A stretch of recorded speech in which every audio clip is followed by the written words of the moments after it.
सोचो कि तुम एक डिजाइनर हो और तुम्हें बोला गया कि एक एस्ट्रोनॉट के लिए शू डिजाइन करना है। तो क्या बनाओगे? Hello everyone, welcome and welcome back to sketch school of art and creativity. आज हम सॉल्व करने वाले हैं एनआईएफटी कैट का डिजाइन क्वेश्चन सॉल्व, जिसमें कि आपको बोला गया है कि आपको एक एस्ट्रोनॉट के लिए शू डिजाइन करना है। तो गाइस, अगर तुम्हें किसी भी एक यूजर के लिए प्रोडक्ट डिजाइन करने के लिए बोला जाता है तो तुम क्या रखोगे अपने माइंड में? ध्यान देखो गाइस, इस चीज के लिए हमें समझना पड़ेगा कि जो यूजर है उसे क्या चीज चाहिए, उसके लिए क्या चीज इंपॉर्टेंट है। अगर एक एस्ट्रोनॉट है तो उसके लिए हम क्या चीजें ध्यान रखेंगे कि जो शूज है उसकी ड्यूरेबिलिटी अच्छी हो, है ना, उसकी ग्रिप अच्छी हो, वो हाई टेम्परेचर में भी सरवाइव कर सके, है ना। ऐसी छोटी छोटी चीजें जो हमारे माइंड में बेसिक ही, मतलब बहुत एक्स्ट्रा ऑर्डिनरी नहीं, जो तुम एज अ कॉमन पर्सन सोच सकते हो, उसे अपने माइंड में रखना है और उस हिसाब से हमें शू डिजाइन करना है, जिससे कि ये समझ में आ पाए कि आप कितना अच्छा डिजाइन थिंकिंग कर सकते हो। आपके स्केच में डिजाइन थिंकिंग बहुत ही ज्यादा इंपॉर्टेंट है। देखो, डिजाइन थिंकिंग का मतलब क्या है? डिजाइन थिंकिंग का मतलब ये है कि आपको उस पर्सन के हिसाब से सोचना है जो उस प्रोडक्ट को यूज करने वाला है, और सिंपल तुम्हारा जो प्रोडक्ट है वो अच्छा बन जाएगा। तो चलो फटाफट से हम वीडियो को स्टार्ट करते हैं। प्रॉपर स्टेप बाय स्टेप समझना कि क्या प्रोसेस होता है प्रोडक्ट डिजाइन करने का, और साथ साथ में ड्रॉ भी कर लेना।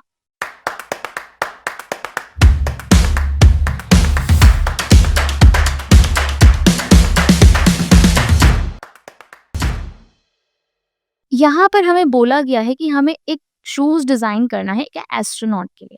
अब देखो, यहाँ पर जो यूजर है वो एस्ट्रोनॉट है, तो ऑब्वियसली हमें उसके हिसाब से सोचना है कि किस तरह के शूज डिजाइन होंगे। ठीक है, अब ऑब्वियसली शूज ही बनाना है तो सबसे पहले बेसिक शेप बना लो शूज के लिए, जो कि मैं क्यूबॉइड्स बना रही हूँ। क्यूबॉइड के अंदर ही हम लोग शूज को फिट करेंगे। बट क्या क्या चीजें हम ध्यान रख सकते हैं अगर हम एक एस्ट्रोनॉट के लिए बना रहे हैं?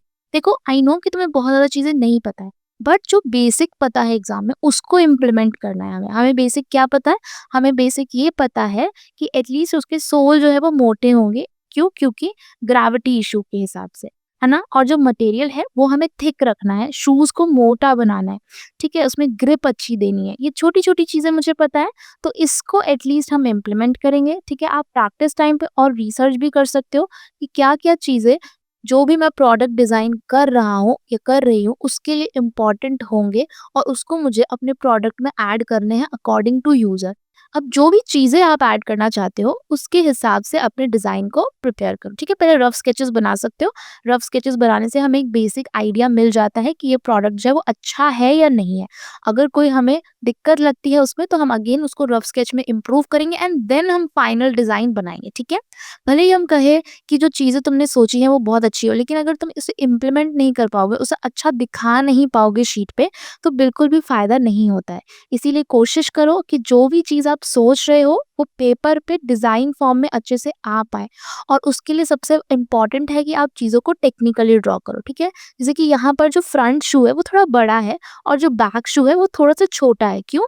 क्योंकि टेक्निक की वजह से, है ना, पर्सपेक्टिव में हमने बनाया है। जब भी तुम्हें प्रोडक्ट डिज़ाइन का क्वेश्चन आएगा ना, तो या तो आप उसे आइसोमेट्रिक टेक्निक से बनाओगे या तो आप उसे 2 पॉइंट पर्सपेक्टिव यूज़ करके बनाओगे। ठीक है? तो दोनों में से हम कोई भी टेक्निक यूज़ कर सकते हैं। दोनों ही प्रोडक्ट डिज़ाइन के लिए सूटेबल है। क्यों? क्योंकि हमें एक एंगल से दिखता है ऑब्जेक्ट, तो हमें ऑब्जेक्ट का 2 पार्ट दिखता है।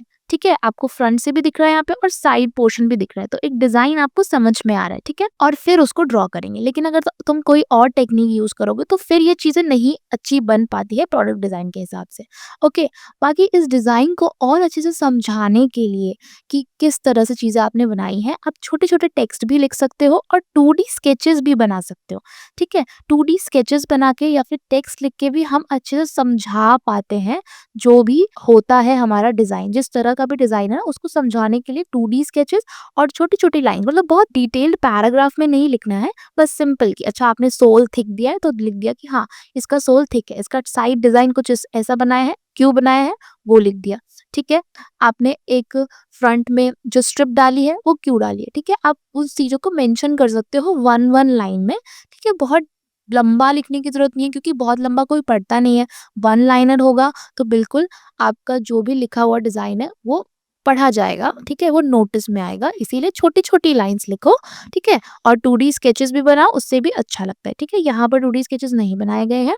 ये जो स्केच है, ये हमारे एक फैकल्टी मेंबर ने बनाया है। आप देख सकते हो प्रॉपर टेक्निक्स का ही यूज़ करा गया, पर्सपेक्टिव की टेक्निक्स। अगर पर्सपेक्टिव की टेक्निक्स नहीं आती हैं, तो सीखनी पड़ेंगी एग्ज़ाम के लिए, क्योंकि पर्सपेक्टिव टेक्निक बहुत इंपॉर्टेंट है। पर्सपेक्टिव हर चीज़ में तुम्हें काम आएगा। जितने भी क्वेश्चन आते हैं ना एनआईडी, एनआईएफटी, यूसी में, हर क्वेश्चन में पर्सपेक्टिव का यूज़ है। चाहे वो मेमोरी ड्राइंग हो, चाहे आपका प्रोडक्ट डिज़ाइन हो, चाहे कोई प्रॉब्लम सॉल्विंग वाला क्वेश्चन हो, या फिर कोई अदर क्वेश्चन हो, कोई रीअसेंबलिंग का क्वेश्चन हो, या फिर बहुत अदर टाइप्स के क्वेश्चन है, उन सब के लिए पर्सपेक्टिव स्केचिंग इंपॉर्टेंट है। तो पर्सपेक्टिव स्केचिंग तो सीखनी ही सीखनी है। अगर तुम अच्छे से प्रिपेयर करना चाहते हो एनआईडी के लिए, एनआईएफटी के लिए, यूसीट के लिए, ठीक है, टेक्निक अच्छे से सीखना चाहते हो कि कैसे प्रोडक्ट डिज़ाइन होता है और जितनी भी चीज़ें हैं, जो भी इंपॉर्टेंट चीज़ है, तो पहले तुम बुक कर सकते हो फ्री डेमो क्लास, ठीक है? जो नीचे नंबर दिख रहा है ना, वहाँ पे कॉल करो, व्हाट्सएप करो, वहाँ से आप फ्री डेमो क्लास बुक कर सकते हो, या फिर आपको डिस्क्रिप्शन में ना वेबसाइट का लिंक मिलेगा, वहाँ पे जाके भी आप फ्री डेमो बुक कर सकते हो, ठीक है? क्योंकि डेमो फ्री है तो ऑब्वियसली आपको कुछ ना कुछ सीखने के लिए मिलेगा। तुम्हें कोई डाउट है अपनी प्रिपरेशन के रिगार्डिंग, तुम्हें नहीं समझ में आ रहा है, कहीं स्टक हो गया, तो वो सब चीज़ें भी आप क्लियर कर सकते हो डेमो क्लास में आके।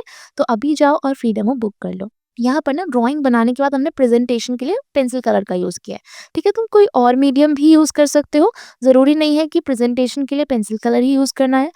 हर मीडियम से बहुत अच्छी रेंडरिंग हो सकती है, ठीक है? अगर आप ब्रश पेन यूज़ कर रहे हो, अगर आप माइक्रोन पेन यूज़ कर रहे हो, बट प्रेजेंटेशन टाइम पे क्या ध्यान रखना है कि कुछ पार्ट्स को लाइट और कुछ पार्ट को dark according to light source, ठीक है? जैसे कि यहाँ पे क्या किया गया है कि 2-3 पेंसिल के शेड्स लिए गए हैं, ब्लैक, ग्रे, व्हाइट, और उसको लाइट टू डार्क दिखाया गया है। इससे क्या हो रहा है कि एक 3Dनेस आ रही है शूज़ के अंदर। अगर वो हम लाइट टू डार्क नहीं करेंगे, नॉर्मल बस फिल कर देंगे, तो वो 3Dनेस नहीं आएगी शूज़ के अंदर। तो अगर मुझे कोई भी मीडियम यूज़ करना है, उसके लिए सेम ही टेक्निक होगी, ठीक है? जैसे कि अभी पेंसिल कलर, तो ऑब्वियसली पेंसिल कलर में 3 शेड ले सकती हूँ, बट वहीं अगर मैं ब्रश पेन यूज़ करूँ तो मैं 3 शेड नहीं ले सकती। बट ब्रश पेन और पेंसिल कलर को मर्ज करके बहुत अच्छी शेडिंग हो जाती है ना? कि हमने पहले बेसिक ब्रश पेन की लेयर लगा दी और फिर ऊपर पेंसिल कलर से उसको फिनिश कर दिया, light dark pencil colour use करके।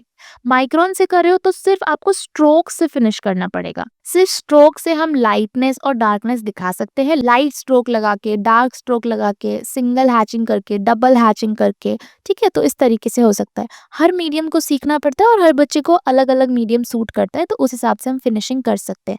या फिर ये भी डिपेंड करता है एग्जाम में कि आपके पास कितना टाइम बचा हुआ है सोचने के बाद, प्रोडक्ट के बारे में बनाने के बाद, ठीक है? अगर प्रोडक्ट डिज़ाइन की मेनली बात करें क्वेश्चन की, तो उसमें कुछ चीज़ें बहुत इंपॉर्टेंट है।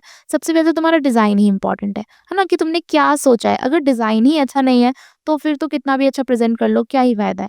तो सबसे पहले तो जो भी तुमने सोचा है वो सही होना चाहिए। उसके बाद सोच तो लिया है, उसको इम्प्लीमेंट कर पा रहे हो कि नहीं कर पा रहे हो, वो भी ज़रूरी है कि कितना अच्छे से इम्प्लीमेंट कर पा रहे हो, उसको दिखा कितना अच्छे से पा रहे हो, ठीक है? एंड लास्ट में आता है प्रेज़ेंटेशन, कि देखने में लग कैसा रहा है, ठीक है? तो मतलब क्या कि पहले तो सही सोचना है कि क्या क्या बनेगा, कैसे बनेगा। उसके बाद सेकंड थिंग है कि आपको उसको टेक्निकली बनाना है, ठीक है? आपको बनाना सीखना है पर्सपेक्टिव में या फिर आइसोमेट्रिक में। और थर्ड है कि रेंडरिंग करनी है, ठीक है? कोई भी बेसिक रेंडरिंग भी चलेगी, मैकेनिकल पेंसिल से भी कर सकते हैं, ज़रूरी नहीं है कि आपको बहुत डीप रेंडरिंग करनी है, नहीं, आप बेसिक रेंडरिंग भी कर सकते हो, ठीक है? ये तीनों चीज़ें आपने अच्छे से कर दी, उसके बाद और एक्स्ट्रा पॉइंट्स के लिए आप अपने डिज़ाइन को अच्छे से समझा भी पा रहे हो 2D स्केचेस से और जो लिखा हुआ चीज़ है उन सब चीज़ों से, तो फिर आपका डिज़ाइन बहुत अच्छा है, ठीक है? यहाँ पर सिर्फ ऑब्जेक्ट बन रहा है, यहाँ पे 2D स्केचेस एंड जो लिखने वाला पार्ट है वो नहीं है, बट आप अपने स्केच में ऐड करो, उससे बेटर होती हैं स्केचेस, ठीक है? कोई भी प्रोडक्ट डिज़ाइन उससे बेटर दिखेगा। ओके गाइस, तो ये देख सकते हो आप, ये है हमारा फाइनल स्केच। ओके, तो ये प्रोडक्ट तो आपने डिजाइन कर लिया, देख के ही सही, पर मुझे पता है कि तुम सबने बहुत ही अच्छा बनाया होगा। लेकिन अपने माइंड से भी तुम सोच के बना पाओ, इसके लिए जरूरी है कि आपको प्रॉपर डिजाइन थिंकिंग आनी चाहिए। उसके अलावा तुम्हें ड्रॉ करना भी आना चाहिए। तुम सोच लोगे अच्छा और उसे प्रेजेंट ही नहीं कर पाओगे तो क्या फायदा है अच्छा सोचने का। देखो, दो चीजें होती है, अगर आप अच्छा सोच पा रहे हो तो आपको 50% मार्क्स मिलते हैं, ठीक है? अगर तुम अच्छा बना पा रहे हो तो भी आपको 50% मार्क्स मिलेंगे। लेकिन आप अच्छा सोच पा रहे हो और अच्छा बना भी पा रहे हो, तब आपको प्रॉपर 100% मार्क्स मिलेंगे। इसीलिए दोनों ही चीजें जरूरी है, अच्छा सोचना भी जरूरी है, अच्छा बनाना भी जरूरी है। ओके, तो आज ही अपने पे काम करो, जो भी पार्ट आपका वीक लग रहा है उस चीज पे काम करो, जिससे कि आप एग्जाम में अपना बेस्ट दे पाओ। और अगर तुम प्रॉपर अच्छे से प्रिपेयर करना चाहते हो एनआईडी के लिए या फिर एनआईएफ एनआईएफटी के लिए या फिर यूसीड के लिए प्रॉपर गाइडेंस के साथ प्रिपेयर करना चाहते हो ताकि हर स्टेप पे आप सही से प्रिपेयर कर पाओ, तो आप ज्वाइन कर सकते हो एसएसएसी। ठीक है, और इसके लिए तुम्हें कुछ नहीं करना है, फ्री डेमो बुक करनी है, जो नीचे नंबर दिख रहा है वहाँ पे कॉल या व्हाट्सएप करके। देखो, एसएसएसी एक प्रॉपर ऑनलाइन इंस्टीट्यूट है जहाँ पे आप घर बैठे कंफर्टेबली प्रिपेयर कर सकते हो। कुछ भी चीज़ तुम्हें लाइक प्रॉब्लम नहीं देगी, तुम्हारा स्कूल, तुम्हारा ट्यूशन सबके साथ कंफर्टेबल हो के आप प्रिपेयर कर सकते हो और बेस्ट दे सकते हो एग्जाम में। तो क्या सोच रहे हो, अभी जाके फ्री डेमो बुक करो और देखो कि किस तरीके से हम पढ़ाते हैं। ओके गाइस, तो फटाफट से जाओ और वेबसाइट से फ्री डेमो बुक कर लो। वेबसाइट का लिंक आपको डिस्क्रिप्शन में मिल जाएगा। अभी हम मिलेंगे नेक्स्ट वीडियो में, तब तक के लिए बाय।